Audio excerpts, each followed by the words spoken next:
Warm welcome to news line. मैं doctor Maria Zulfiqar Khan.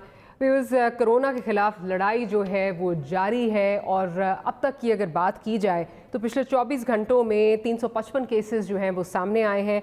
पिछले 24 घंटे में अमवात की अगर तादाद बताई जाए तो 19 केसेस सामने आए हैं।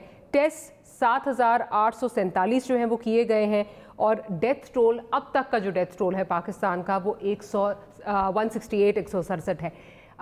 इसके साथ साथ हम ये देख रहे हैं कि कोरोना के साथ जो ये लड़ाई है इसमें रोज़ कोई नए चैलेंजेस जो हैं वो सामने आते हैं।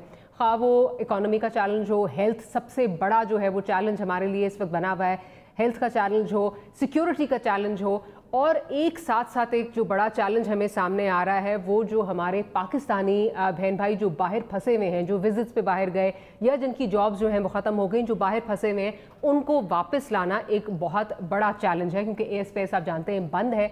और ना सिर्फ हमारी एयर स्पेस बल्कि जो बैरून मुल्क एयर स्पेस है, ग्लोबली एयर स्पेस इस वक्त बंद है और उसकी वजह से बहुत प्रॉब्लम्स आ रही हैं। अब कुछ ऐसे पाकिस्तानी जो बाहर फंसे हुए हैं उनमें बहुत एक बड़ी तादाद टर्की में फंसे पाकिस्तानियों की है, जो कि 200 की तादाद, 200 से भी ज़्यादा जो है वो तादाद इस वक्त टर्की में फंसे हुए लोगों की है।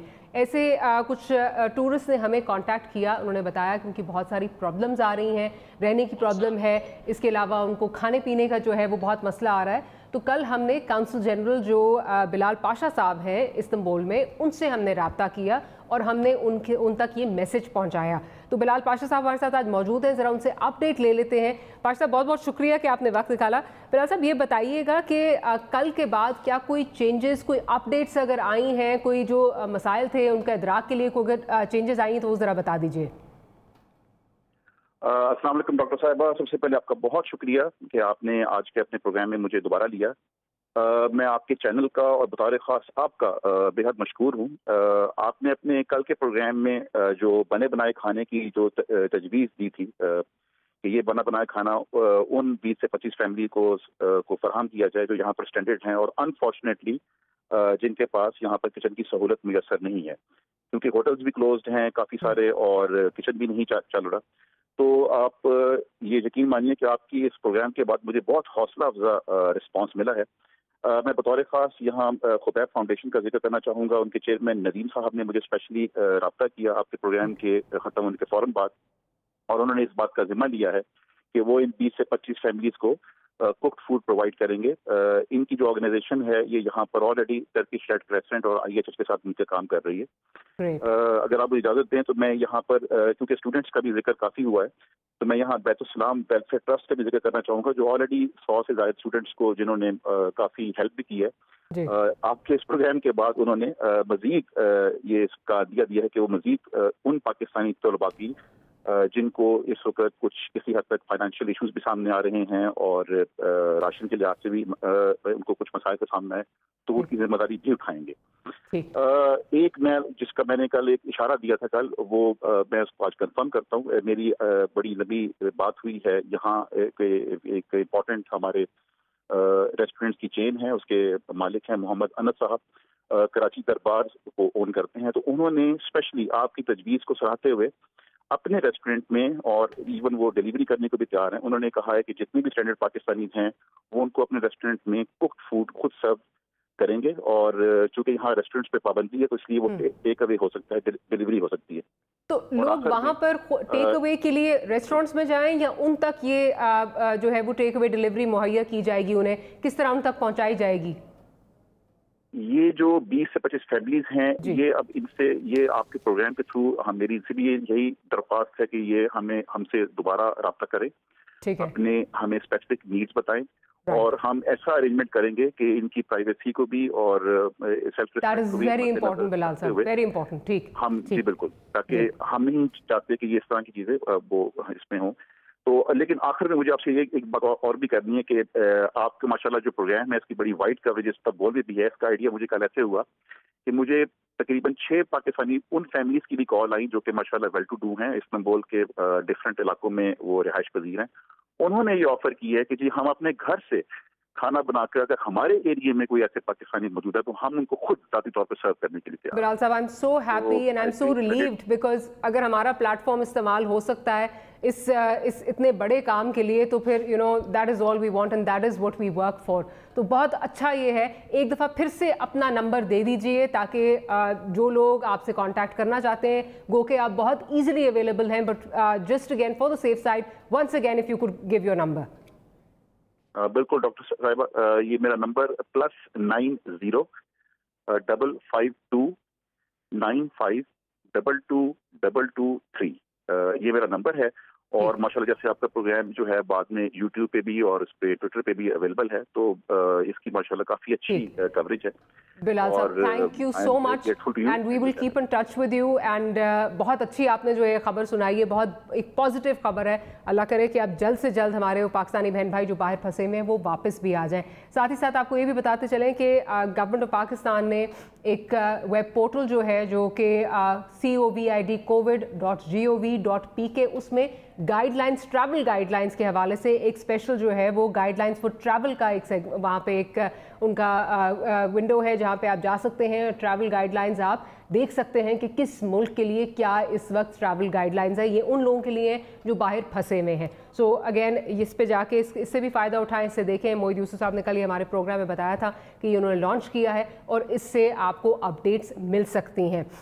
साथ ही साथ एक और चीज़, because like we said Pakistani बहुत ज़्यादा जो है वो बाहर फंसे हुए हैं। इसी तरह की हमें जिस तरह हमें टर्की से जो है वो पाकिस्तानियों ने कांटेक्ट किया, हमें इराक में कुछ हमारे बहन भाई, पाकिस्तानी बहन भाई, तकरीबन 35 से 40 पाकिस्तानी वहाँ पे फंसे हुए हैं। इरबिल शहर है, नॉर्थ ऑफ इराक है, उनकी वीडियो मौसूल हुई है। वो ज़रा अगर क्विकली दिखा दें प्रोड्यूसर साहब, फिर आगे चलते हैं।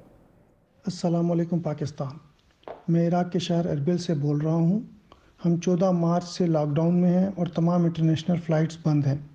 मेरे साथ तकरीबन 35 से 40 पाकिस्तानी फंसे हुए हैं जो कि पाकिस्तान वापस आना चाहते हैं।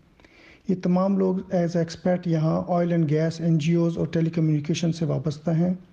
हमारी गुजारिश वज़ीर पाकिस्तान जनाब इमरान ख़ान और आर्मी चीफ कमर बाजवा साहब से है कि फ़ौरन हमें इस मुश्किल से निकालें और खुदारा हमें अपने वतन, अपने प्यारों के पास वापस आना चाहते हैं, इसलिए हमारे लिए इंतज़ाम किया जाए बाय एयर कि हम घर वापस आ सकें।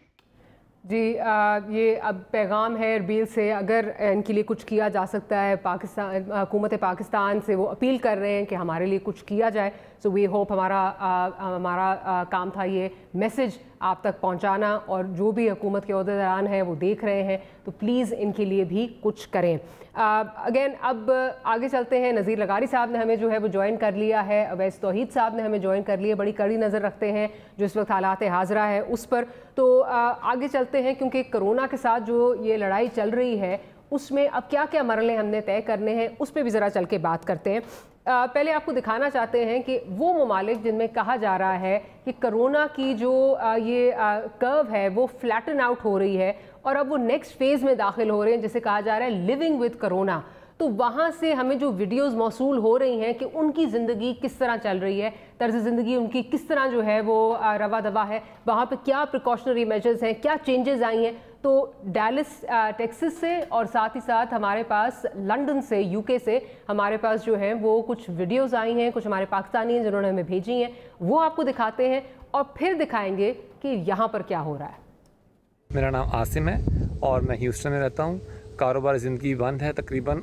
आज मुझे जाना था कुछ ज़रूरी चीज़ें लेने के लिए, ग्रोसरी करने के लिए, तो चलते हैं आपको दिखाते हैं सूरत हाल ह्यूस्टन की। मैं अब स्टोर में पहुँच गया हूँ, तो ये उसके लिए पहले फेस मास्क, ग्लव्स देखें। चले अब चलते हैं अंदर। देखें यहाँ पे जो कस्टमर्स हैं इन्होंने आपस में डिस्टेंस रखा हुआ है, ऑलमोस्ट 6 फीट का डिस्टेंस है। Fruit and vegetable section, almost every single person is wearing mask. इस वक्त सुपरमार्केट में हूँ और सुपरमार्केट में सिर्फ एक बंदा पर फैमिली अलाउ है, इससे ज़्यादा नहीं, बिकॉज जब ज़्यादा लोग आ जाएंगे वह ज़्यादा सोशल कॉन्टैक्टिंग होगी, ज़्यादा रश होगी। और आप देख सकते हो सोशल डिस्टेंसिंग भी हो रहा है, क्यूज़ में एटलीस्ट 2 मीटर्स अपार्ट हर पर्सन। अच्छा जी, ये तो हमने आपको दिखाया जहाँ कर्व फ्लैटन आउट हो रही है। हमारा अब ये कहा जा रहा है कि पीक आने वाली है। तो हमारे जो प्रोड्यूसर्स हैं वो आज सब्ज़ी मंडी इस्लामाबाद में वहाँ पर गए और वहाँ के मनाजर क्या थे, प्रोड्यूसर आप ज़रा वो भी दिखाइए। जी, ये आप देख रहे हैं, ये सब्जी मंडी इस्लामाबाद के जो हैं वो विजुअल्स हैं। आप देख रहे हैं कि कोई यहाँ पे सोशल डिस्टेंसिंग का नामो निशान नज़र नहीं आ रहा। बंदे पे बंदा जिस तरह चढ़ा हुआ है, ये देखिए, ये अनलोड हो रहा है, जो सामान है वो अनलोड हो रहा है। ना मास्क उन्होंने पहना हुआ है, ना उन्होंने कोई मुश्किल से किसी ने ग्लव्स जो हैं वो पहने हुए हैं। साथ ही साथ ये वंस अगेन ये देखें, अब ये सब्ज़ी जो है, ये जो अशिया हैं, ये पूरे शहर में यहाँ से जाएगी और पूरे शहर में ये इन्फेक्शन का, ये कोरोना का जो है ये वबा यहाँ से फैल सकती है। बंदे पे बंदा जिस तरह चढ़ा होता है वो आपको नज़र आ रहा है, कोई सोशल डिस्टेंसिंग नहीं है, कुछ नहीं है। एंड दिस माइंड यू, ये कोई रूरल एरिया नहीं है, कोई गांव नहीं है, ये इस्लामाबाद है, कैपिटल टेरिटरी इस्लामाबाद। यहाँ पे जो है ये यहाँ पे इस्लामाबाद के अंदर जो है ये हो रहा है। तो नज़ीर लगारी साहब की तरफ चलती हूँ और फिर हमें कुछ ही देर में डीसी साहब जो हैं हमजा शफकात साहब वो भी ज्वाइन करेंगे, उनसे भी बात करेंगे। लगारी साहब क्या कहेंगे आप? ये अब देख रहे हैं कि हमारे यहाँ पे सब्ज़ी मंडी के मनाजिर हैं, इस्लामाबाद में हम बैठे हैं, कोई दूर दराज कोई छोटा शहर नहीं है।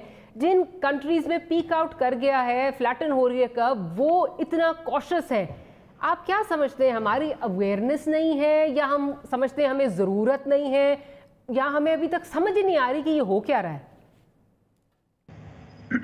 मेरा ख्याल है कि असल बात ओनरशिप की है। हमारी वफाकी हुकूमत ने लॉकडाउन की ओनरशिप नहीं ली है और लॉकडाउन के बारे में वो हमेशा एक मनफी तर्ज अमल और मनफी अपना कमेंट्स देते रहे हैं। क्योंकि इस सिलसिले में सिंध ने पहल की थी और इसी वजह से सिंध की हुकूमत, सिंध के चीफ मिनिस्टर भी उनके निशाने पर होते हैं। उन्होंने 3-4 वफाकी वजीर इस काम के लिए मुकर्रर कर रखे हैं कि वो कुछ ना कुछ सिंध के बारे में इस तरह की बातें करें कि जैसे सिंध पागलों का सूबा है और उसमें लोग खामखा लॉकडाउन कर रहे हैं, लॉकडाउन करने से जो है वो कुछ नहीं होगा और इस तरह से लोगों को भूख मारना चाहते हैं। इस तरह का कोई नैरेटिव बनाने की कोशिश करते हैं। मेरा ख्याल है कि अगर शुरू के 3 हफ्ते तक, 4 हफ्ते तक सख्त लॉकडाउन होता और लोगों के लिए अफोर्डेबल ज़्यादा था उस वक्त, और हमें आइडेंटिफाई कर लेते कि हमारे पास कितने पेशेंट्स हैं और किस तरह से फैल रहा है। चीन ने कैसे उस पर ओवरकम किया है। आपने देखा है कि चीन की सूरत क्या वुहान में ज़िंदगी जो है वो रवा दवा हो गई है, बीजिंग में, दूसरे शहरों में वो ज़िंदगी वहाँ चल रही है, लेकिन हमारे यहाँ ये इंतज़ाम नहीं किया गया। हमारे वफाक ने ओनरशिप नहीं ली। राइट, मैं ज़रा अवैस तौहीद साहब की जानिब भी चलती हूँ, उनका भी पॉइंट ऑफ व्यू लूँ। अवैस साहब, आप क्या समझते हैं, ओनरशिप का फुकदान है, अंडरस्टैंडिंग का फुकदान है, अवेयरनेस का फुकदान है? क्योंकि आप देखें पिछले 24 घंटों में 22 अमवात जो हैं वो रिपोर्ट हो रही हैं कि इतना हैवी टोल जो है वो आहिस्ता आहिस्ता हमारा बिल्ड हो रहा है। सिर्फ इस्लामाबाद की अगर बात करें, जहाँ ये सब्जी मंडी भी वाक़ है, तो G6 का सेक्टर, वहाँ पे कल जो है वो बाकायदा एक सेक्टर में उन्होंने लॉकडाउन किया, बिकॉज वहाँ से केसेस, एक फैमिली के अंदर बहुत सारे केसेस निकल रहे थे। क्या समझते हैं, क्या प्रॉब्लम क्या है यहाँ पे? देखिए, मैं समझता हूँ कि वफाकी हुकूमत की ओनरशिप तो बिल्कुल है, और ये ज़रूर है कि एक इख्तलाफ है लॉकडाउन पे कि कंप्लीट होना चाहिए, नहीं होना चाहिए, पार्शल होना चाहिए। इकोनॉमिक जो आपकी नीड्स हैं, जो आपकी एक बीमार मईशत है, उसको कितना मद्देनजर रखना चाहिए। 1 करोड़ से ज़ायद जो डेली वेजेस हैं, दिहाड़ी वाले हैं, उनका क्या ख्याल रखना चाहिए। क्या बीमार मईशत को आगे चलाना है और उसको बिल्कुल वेंटिलेटर पे नहीं डालना, या फिर एक सेहतमंद माशरा या वायरस से महफूज की तरह रखा जा सकता है। तो उसमें इख्तलाफ राय है। इख्तलाफ राय देखिए, वफाकी हुकूमत यानी कि फेडरेशन में अमेरिका में और एंड्रयू क्यूमो जो गवर्नर है न्यूयॉर्क स्टेट के, उसमें इख्तलाफ है और वो ट्रंप को आड़े हाथों ले रहे हैं। हर रोज प्रेस कॉन्फ्रेंस करते हैं। और कथा कलामी की माफ़ी चाहूँगी। ओनरशिप चलें, ठीक है, ज़रा देर से आई लेकिन आ गई। अब मुझे ये बताइए कि अगर हमारा दारुल खिलाफा, उसमें हमारे कैपिटल में ये सब्जी मंडी, आप भी जानते हैं कि कोई कहीं शहर के बिल्कुल बीच में जो है ये वाक़े है, वहाँ अब आप इस वक्त ऑब्वियसली वीडियोस नहीं देख सकते, लेकिन ज़िंदगी जैसे नॉर्मल चल रही है, बिजनेस एज यूजुअल जैसे पहले चलता था। मारिया, देखिए, ये तो जब आपके पैगाम इस तरह डाल रहे हैं कि ये जानलेवा बीमारी नहीं है, ये जो है वो सोशल डिस्टेंसिंग का कोई तस्वुर नहीं है, अभी भी मजहबी तबका जो है, आप देखिए कितना बड़ा एक वफाकी हुकूमत की कोई कमजोरी है और रियासत की कोई कमजोरी है, तो वो मजहबी तबके या जत्थों से डील करना है। किस तरीके से ये कह सकते हैं कि जी मसाजिद बंद होगी। यहाँ का मजहबी तबका सऊदी अरब के मजहबी तबके से, सऊदी अरब के उलमा से, तुर्की के उलमा से, इजिप्ट के फतवों से सबसे बरी जिम्मा है। आप बताइए छोटे छोटे गांव कस्बों में कैसे ये मुमकिन होगा कि जी वो सारी चटाइयों को भी साफ कर दें, जरासीम से स्प्रे कर दें, 1 मीटर पे खड़े हों। ये किस तरह का बीच नुकाती जो यहाँ तो एक नई डिबेट चल पड़ी है, 3 फुट या 6 फुट। हम तो इसमें अब आके उलझ के रह गए, 3 फुट है या 6 फुट है।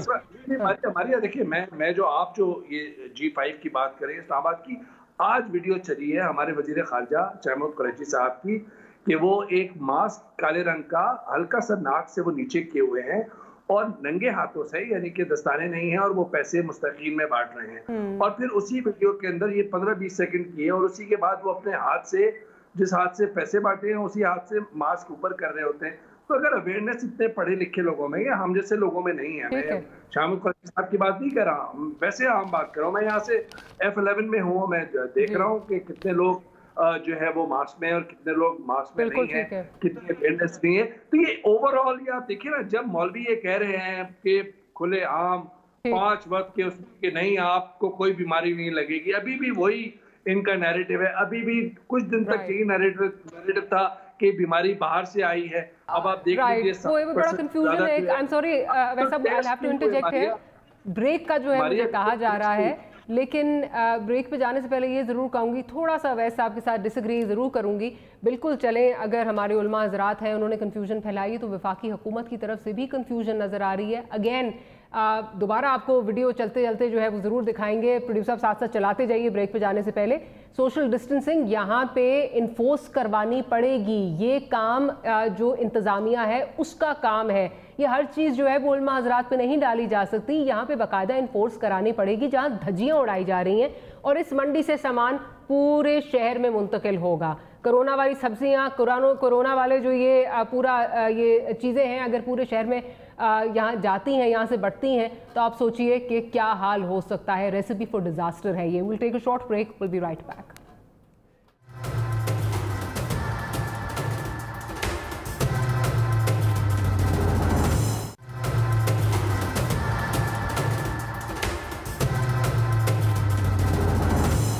Welcome back after the break. और जैसे कि हमने आपको ब्रेक से पहले बताया था, हमारे बड़े डायनामिक डीसी साहब हैं, हमजा शफकात साहब, बड़े रेडली अवेलेबल हैं, ट्विटर पे बड़े एक्टिव हैं और बहुत अच्छा काम कर रहे हैं in most of the city. हमने आज जब सर्वे जाके किया, कैश एंड कैरीज पे बहुत अच्छा काम हो रहा है, फार्मेसीज़ पे बहुत इसको जो है वो सोशल डिस्टेंसिंग को फॉलो किया जा रहा है। थोड़े से चैलेंजेस जो है वो रह जाते हैं, उस पर हमजा साहब से बात करेंगे। हमजा साहब, बहुत बहुत शुक्रिया आपने हमें ज्वाइन किया। ब्रेक से पहले हम सब्जी मंडी के जो है वो मनाजिर दिखा रहे थे, यहाँ पे जो सब्जी मंडी के मनाजिर थे। थोड़ा सा मुझे ये बताइएगा कि क्या आपके चैलेंजेस क्या आ रहे हैं, क्यों इन्फोर्समेंट यहाँ नहीं करवा पा रहे? जब बाकी जगह पे हो रही है तो ये हब क्यों बन रहा है कोरोना का? थैंक यू वेरी मच, बहुत शुक्रिया। बेसिकली हमारे 3-4 किस्म के चैलेंजेस हैं। ये जो हमारा लॉकडाउन है वो आपको पता है पार्शियल लॉकडाउन है, इसमें कंप्लीट लॉकडाउन नहीं किया गया था और जो तमाम ज़रूरत अशिया की चीज़ें हैं जिनके बगैर लाइफ पॉसिबल नहीं है इस्लामाबाद में, उनको हमने अलाउ किया था। उनमें आपको पता है केमिस्ट को भी अलाउ किया गया, उसमें फूड शॉप्स को भी अलाउ किया गया और सब्जी मंडी ऑब्वियसली पूरे पिंडी, इस्लामाबाद, झेलम, अटक और इवन आज़ाद कश्मीर, गिलगित बल्तिस्तान, वो सब के सब हमारी सब्जी जो मंडी है इस्लामाबाद की, यहीं से उनको हमारी सारा सामान लेके जाते हैं। अब इस मंडी में हमने इसमें काफी हमारे लिए चैलेंज था ऑब्वियसली, क्योंकि यहाँ पर जो डेली फुटफॉल है it is more than 70 to 80,000 people. 70 से 80,000 बंदे हैं, जिनमें रेडी वाले अलहदा हैं, जिसमें हॉकर्स अलहदा हैं, कमीशनिंग एजेंट्स अलहदा हैं, दूसरे शहरों से ट्रक्स लेके आ रहे हैं वो अलहदा हैं। इन सब को ट्रेन करना और इन सब से एक्सपेक्ट करना कि ये डेली बेसिस पे करेंगे, it is an impossible task और लॉजिस्टिकली भी पॉसिबल नहीं है। अब हमने क्या किया है, अब तो आज और कल की अगर आप वीडियोस लें तो आपको पता चलेगा कि हमने एक तो टाइमिंग वहाँ पे इन्फोर्स करा दी है। अब मंडी सुबह के टाइम नहीं चल रही, रात के टाइम पे चल रही है। दूसरा हमने जो अंदर कता कलामी की माफी, मैंने आज वीडियोस बनवाई हैं, ये आज की वीडियोस हैं। बस ये आज कल में आज क्योंकि संडे था आज और हमारा संडे का इतवार बाजार नहीं चल रहे, इस्लामाबाद के अंदर 9 इतवार बाजार चलते हैं, वो सारे इतवार बाजार बंद हैं और अब लोगों को सस्ती अशिया लेने के लिए मंडी आना पड़ता है। तो this is the risk which we have to take. देखें, अब ये एक तरीका ये है कि मैं कंप्लीटली बंद कर दूं और लोगों को अंदर ना आने दूं, ऑब्वियसली वो पॉसिबल नहीं है। दूसरा ये है कि मैं एक एक बंदे के ऊपर एक एक पुलिस वाला लगा दूं और वो उनसे इम्प्लीमेंट नहीं, लेकिन again I am sorry for interjecting, क्या ये नहीं हो सकता जैसे आपने जो एक तो ये थोड़ा एक वो पॉइंट आउट करना चाहूंगी, जो ये गेट्स आपने लगाए हुए हैं, क्लोरिनेटेड गेट्स जो हैं, वो एक काम कर रहा है, एक साइड पे काम नहीं कर रहा। तो जब ये गेट से गुजरते हैं, वहाँ पे अगर पुलिस वाले, जिस तरह वॉक थ्रू गेट्स का बहुत जगह सिलसिला होता है, वहाँ पे अगर वो इन्फोर्स कराएं कि जिसने मास्क और ग्लव नहीं पहना उसको अगर वापस जो है वो भेज दें कुछ, because this can become the hub of corona, और फिर आपके लिए, हमारे लिए, सबके लिए बहुत मसला बनेगा। बिल्कुल, आई एग्री। देखें, इसमें असल में मंडी के अंदर जो एंट्री के रास्ते हैं वो एक नहीं है, वो कोई 18 रास्ते हैं। एक तो वो है जिसपे आपको मेन रोड से आप लोग आते हैं, लेकिन उसके पीछे हर पिछली जो आईजीपी रोड है वहाँ सारा एरिया खुला हुआ है, ओपन एरियाज भी है। It is a challenging task, we have taken it up. 2-3 दिन से हम बहुत ज्यादा इस पे मेहनत कर रहे हैं। इंशाल्लाह अगले प्रोग्राम तक आपको नजर आएगा कि और ज्यादा इसमें डिसिप्लिन आ जाएगा। जहां तक ये बात है कि इन लोगों के जरिए से कोरोना घरों तक पहुंच जाएगा, तो ये ऐसा नहीं है। ये बेसिकली एक तो यहाँ पे सारा पैक मटेरियल आता है, वो उतरता है, और जो सब्जी और फ्रूट यहाँ से लेके जाए जाते हैं वो इवेंचुअली उनको डिसइंफेक्ट भी किया जाता है, और उनको ट्रेडर्स भी डिसइंफेक्ट करते हैं, रिटेलर्स भी लेके जाते हैं। और फिर लोगों को भी हमने यही उसकी अवेयरनेस क्रिएट की है कि जब भी आप बाहर से कोई सामान लेके आए तो उसको धो के विद ऑल ड्यू रिस्पेक्ट, आप अगर स्टूडियो में होते तो मैं आपको दिखाती भी विजुअल्स। प्रोड्यूसर आप दोबारा अगर चला दें तो जो सामान आ रहा है वो जो ऑफलोड कर रहे हैं, देर टचिंग, उनको अपने हाथों से जो है वो टच कर रहे हैं, उन्होंने ग्लव्स नहीं पहने हुए। तो लेट्स सपोज चले वहाँ से डिसइंफेक्ट होके आता है, जो वहाँ से ऑफलोड कर रहा है उसने तो he is touching it with his bare hands. आगे जो लोग जी ये जो ऑफलोडिंग कर रहे हैं ना, ये तो इधर ही करेंगे ना, ये तो मंडी में करते हैं, इसके बाद इसकी ऑक्शन होती है, ऑक्शन के बाद ये जाता है होलसेलर्स के पास, होलसेलर से फिर रिटेलर्स जाते हैं।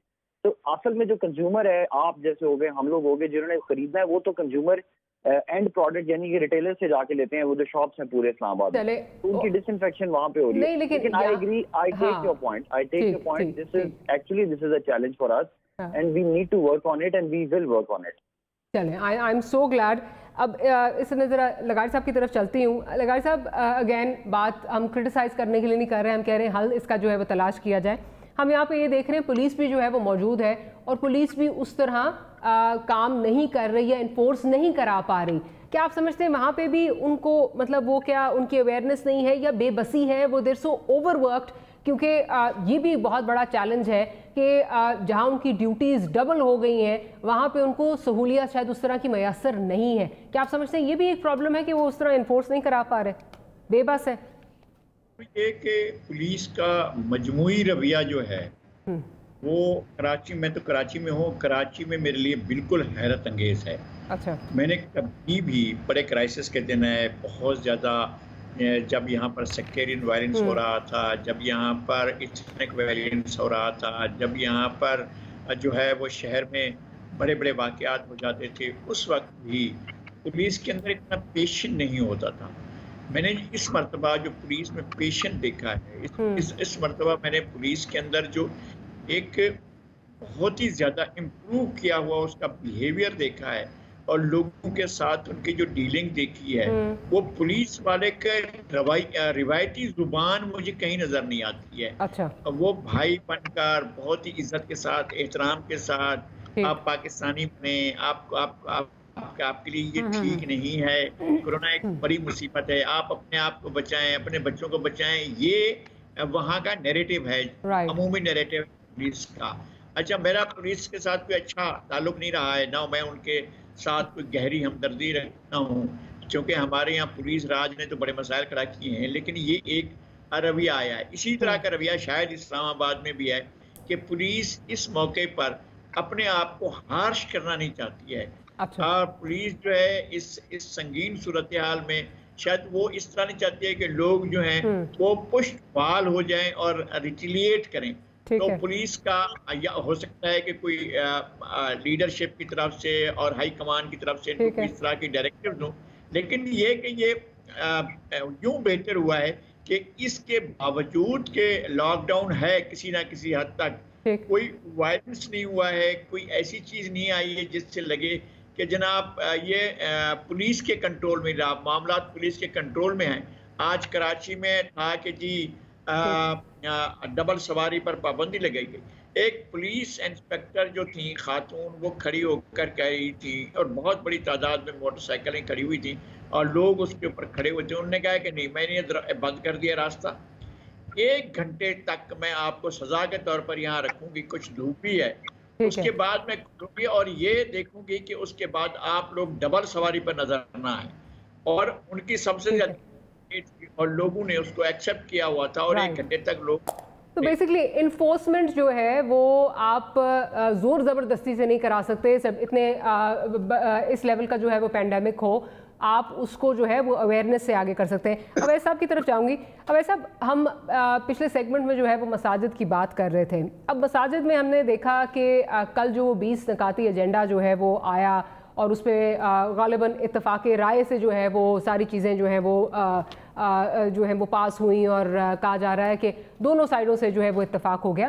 बट मुझे ये बताइए, जब मैं ऑफ द रिकॉर्ड बात कर रही थी कई उलमा हजरात से, तो वो भी इसको मानने को तैयार नहीं है कि इसकी इम्प्लीमेंटेशन होगी। वो नहीं समझते इम्प्लीमेंटेशन होगी। इम्प्लीमेंटेशन बहुत मुश्किल, नेक्स्ट टू इम्पॉसिबल जो है वो ये कह रहे हैं। साथ ही साथ मुझे ये लग रहा है, and I might be wrong, कि ये रमज़ान में हमें एक और बहरान की कैफियत नज़र आएगी, जहाँ लगेगा कि एक दफ़ा फिर ये आमने सामने जो है वो आकर खड़े हो गए। Your stance on this? Maria बिल्कुल सही कह रही हैं, बहुत ही रिस्की ये एक डिसीजन लिया है और मेरे आई फेल टू कॉम्प्रिहेंड कि किस तरीके से ये 20 नुकाती जो आपने एक मुआहिदा किया है उलमा के साथ, ये उलमा को समझना चाहिए। इससे पहले भी मैं आपसे सेगमेंट में बात कर रहा था कि पूरी इस्लामी दुनिया में इस पे कंसेंसस है कि मजहबी इज्तिमा जो है वो उससे इस वक्त ना किए जाएं, ना मसाजिद में, ना इमाम बारगाहों में। इवन रमज़ान के अंदर आप अपने घरों में इबादत करें।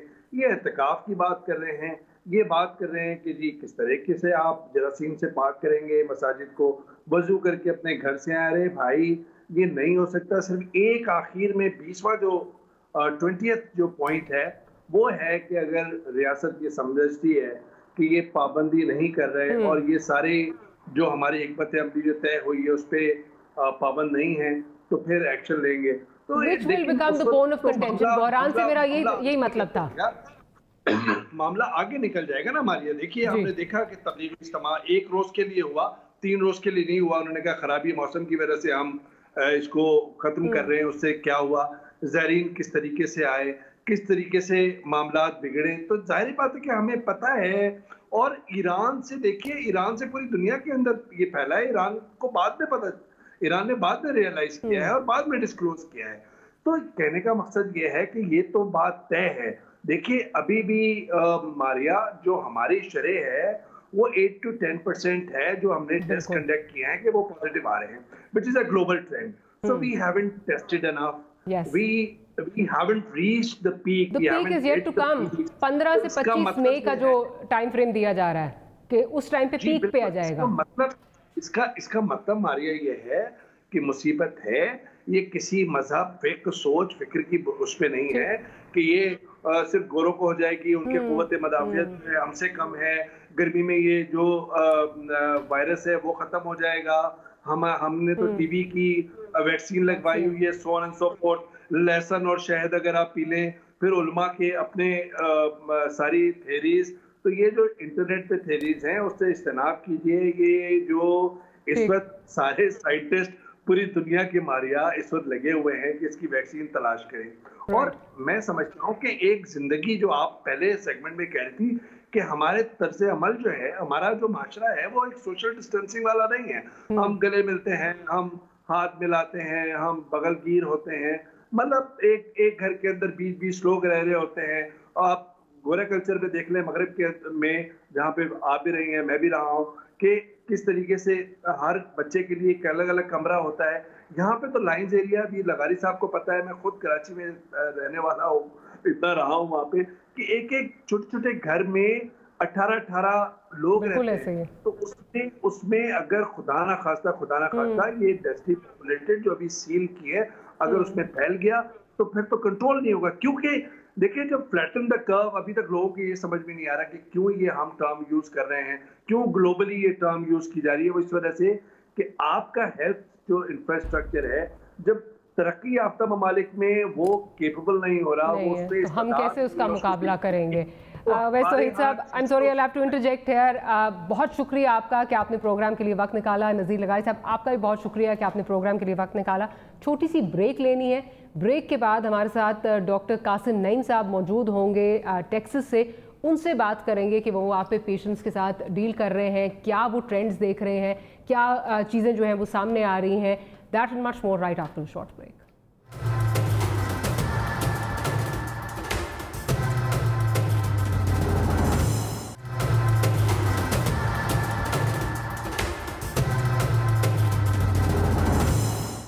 Welcome back after the break. और इस वक्त हमें ज्वाइन किया है डॉक्टर कासिम नईम साहब ने। आप इमरजेंसी डिपार्टमेंट में कंसल्टेंट हैं, डैलस टेक्सास से हमें ज्वाइन कर रहे हैं। डॉक्टर साहब, बहुत बहुत शुक्रिया कि आपने हमारे लिए वक्त निकाला।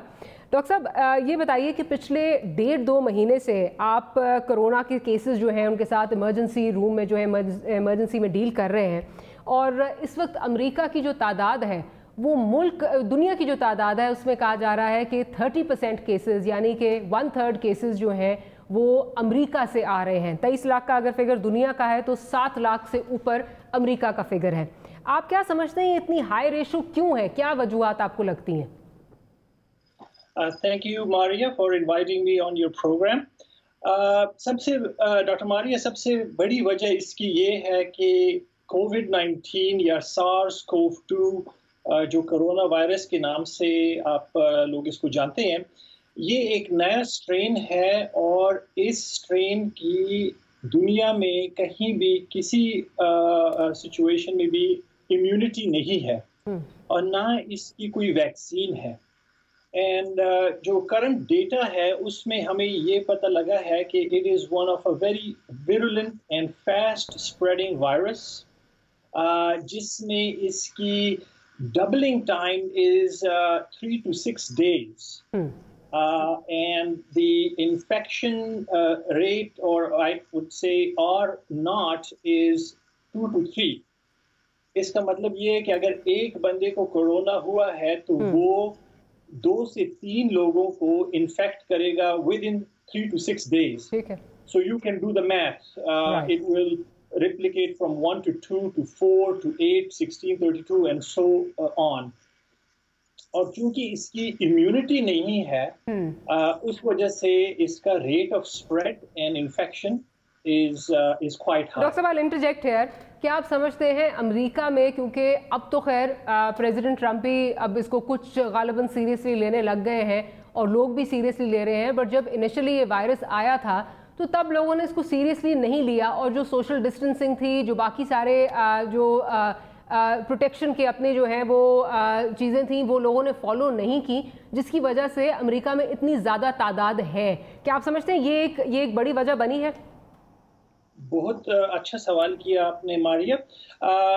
ये एक आपको पता है इसकी इन्फेक्शन को लड़ने के लिए हर मुल्क ने अपनी स्ट्रेटजीज की हैं और हर हफ्ते बल्कि हर दिन वो स्ट्रेटजीज बदली हैं क्योंकि कामयाब नहीं हुई। आपको मैं एक मिसाल देता हूँ यूके की, where they tried to implement herd immunity, which is a population immunity, which allows people to get infected so that they become immune. तो इनिशियली यूके ने भी यही स्ट्रेटजी अपनाई। उनका ये ख्याल था कि क्योंकि वैक्सीन नहीं है, let people get sick and they will develop immunity against them, और हर किसी की जो इम्यूनिटी डेवलप होती है देन ही और she will not spread this virus to the other person. Unfortunately, a lot of people became very sick very fast, and it overwhelmed the hospital and the health system.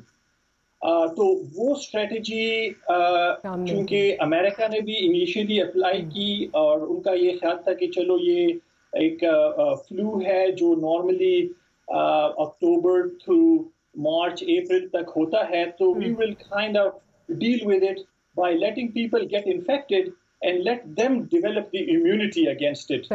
सही लेकिन वो काम realize that 20% of those people required some serious intervention and hospitalization, and 5% of them were very critical. So that's why it spread very fast. ये बताइए कि दुनिया इसकी और आपके भी अमेरिका में जिस तरह कहा जा रहा है जी कर्व फ्लैटन आउट हो रही है और दुनिया अब एक नेक्स्ट फेज़ में जो है वो जा रही है, स्पेशली वेस्टर्न वर्ल्ड की बात की जाए, यूरोप की बात की जाए, अमेरिका की बात की जाए, और नेक्स्ट फेज़ को कहा जा रहा है लिविंग विद द वायरस। हमारे यहाँ पे गो के अभी ये पीक नहीं किया, लेकिन क्योंकि थर्ड वर्ल्ड कंट्री है, हमारे मसाइल बहुत मुख्तलिफ़ किस्म के हैं, बड़ा एक डबल एज सोर्ड है। हमारे भी यहाँ पे मामूली ज़िंदगी किसी तरह किसी हद तक आप कह सकते हैं कि वापसी की तरफ अब गामजन हो रही है। उसके असरात क्या होंगे वो तो खैर अल्लाह खैर करे, आने वाला वक्त बताएगा, क्योंकि अभी इसने पीक करना है। लेकिन आप क्या तजवीज़ देंगे, क्या चीज़ें, क्या अपने लिए प्रोटेक्टिव चीज़ें जो हैं वो करनी चाहिए, अपने ख्याल किस तरह रखना चाहिए, कोई विटामिन्स अगर आप बता सकते हैं अपनी इम्यूनिटी को बूस्ट करने के लिए, something that you can tell us. बिल्कुल जी, अगेन सो अल्हम्दुलिल्लाह कर्व्स फ्लैटन आउट हो रहे हैं because of all the interventions that we have taken. उसमें सबसे बड़ा और मोस्ट इम्पॉर्टेंट ये था, we do not let a lot of people get infected at the same time, and that is the reason for the lockdowns. Right. तो मैं ये समझता हूँ statistically पाकिस्तान में, अमेरिका में, यूके में, कहीं भी जब भी आप ये लॉकडाउन जब ईज ऑफ करेंगे तो there will be a second wave of infections because statistically you need to have at least 50% of the population, at least मैं कह रहा हूँ 50% of the population to be immune. And how are they going to get the immunity is through infection. क्योंकि there is no vaccine like I said. So हमें ये जहन में रखना होगा कि जब ये लॉकडाउन ईज ऑफ होंगे तो there will be a second wave. तो अगर आपके लॉकडाउन जैसे ही ईज ऑफ होते हैं तो आप अपने पर्सनल प्रोटेक्शन, जो आप ग्लव्स, मास्क, हैंड सैनिटाइजर्स जो यूज अभी कर रहे हैं उसको आप कंटिन्यू रखेंगे, क्योंकि you will get second wave of infections coming your way. As far as आपने विटामिन्स वगैरह का पूछा, बड़ा अच्छा सवाल है। एनेक्डोटल स्टडीज हुई हैं where in New York, in Italy, in France, vitamins में vitamin C, vitamin D, in addition to hydroxychloroquine, उन patients में सिर्फ जो risk factors रखते हैं, जो जिनकी immunity या क़ुव्वत मुदाफ़ियत is weak, सिर्फ उन लोगों में इस combination से कुछ response आया है। I mean, it is an anecdotal treatment, क्योंकि double blinded studies चाहिए आपको to make it a standard of care, लेकिन unfortunately in crises you don't have time for double blinded studies and all that, but I would say कि आप जब भी आपको आपके रिस्क फैक्टर्स हैं, आपको मॉडरेट सीवियर सिम्टम्स हो रहे हैं तो अपने डॉक्टर्स से रुजू करें और उनकी रिकमेंडेशंस पे आप उनको फॉलो करें। अच्छा डॉक्टर साहब, आखिर में बिकॉज आप इमरजेंसी रूम में आप डील करते हैं, जो पेशेंट पहले जो इमरजेंसी में आता है वो आपके पास ही आता है और अब आप लाइक आई सेड अर्लियर 1.5-2 महीने से ये चीज़ें डील कर रहे हैं। कुछ ये बताएंगे, बिकॉज जैसे आपने भी कहा और हम भी ये देख रहे हैं कि रोज़ कोई नई चीज़ जो है हम डिस्कवर कर रहे हैं, इस वायरस के साथ कोई रोज़ नई चीज़ जो है वो आ रही है, पहले हमने जो नहीं देखी हुई, उनकी पहली दफ़ा इसको जो है वो एक्सपीरियंस कर रहे हैं।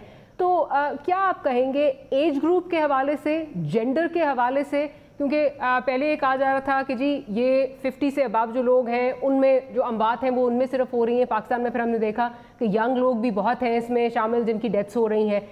साथ ही साथ कुछ स्टडीज़ ये कह रही हैं कि ख़वातीन को ये कम जो है वो इन्फेक्ट करता है, मर्द हजरात को ज़्यादा करता है, तो वो भी ज़रा अगर उस पर अगर रोशनी डालें। Thank you. सो बहुत सी इंफॉर्मेशन आपने सही कहा आ रही हैं, मिक्स्ड रिस्पॉन्सेज हैं। एज अ जनरल रूल अगर आप सेहतमंद हैं, यंग हैं, आपकी कोई रिस्क फैक्टर्स नहीं है जिसमें डायबिटीज़, आ जाती है, जिसमें एज़मा आ जाता है, तो चांसेस आर कि आपको अगर इन्फेक्शन होती भी है तो वो माइल्ड टू मॉडरेट उसके सिम्टम्स होंगे।